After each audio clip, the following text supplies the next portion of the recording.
Tour d'horizon de l'Euro de l'UEFA, car aujourd'hui la France retrouve la Belgique en huitième de finale, presque 6 ans après cette demi-finale du bicampeonato mondial des Français.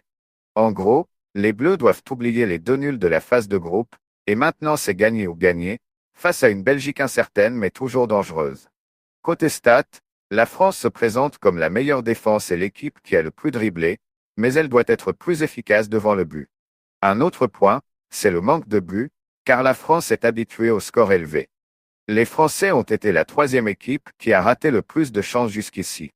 En termes de performance individuelle, seuls Rabiot et Kanté sont à la hauteur des attentes. Mbappé et Dembélé ne sont pas mauvais, mais peuvent faire mieux, tandis que Griezmann, Camavinga et Tchouaméni sont en dessous du niveau attendu. Passons à la composition probable de la France, Maignan dans les buts, avec Koundé, Upamecano, Saliba et Théo Hernandez en défense, les milieux Kanté, Rabiot, Tchouaméni et Griezmann comme meneurs de jeu, et les attaquants Dembélé et Mbappé.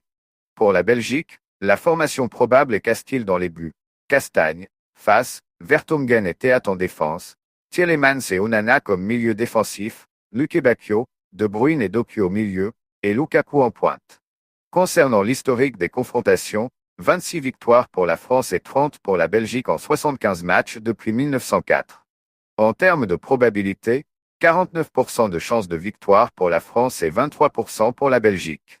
Pour les infos pratiques, le match commence à 18h, heure de Düsseldorf. En France, la diffusion en direct sera assurée par TF1, M6 et beIN Sport. En Belgique, c'est en direct sur RTBF ou VRT, et au Brésil, c'est sur KZTV sur YouTube.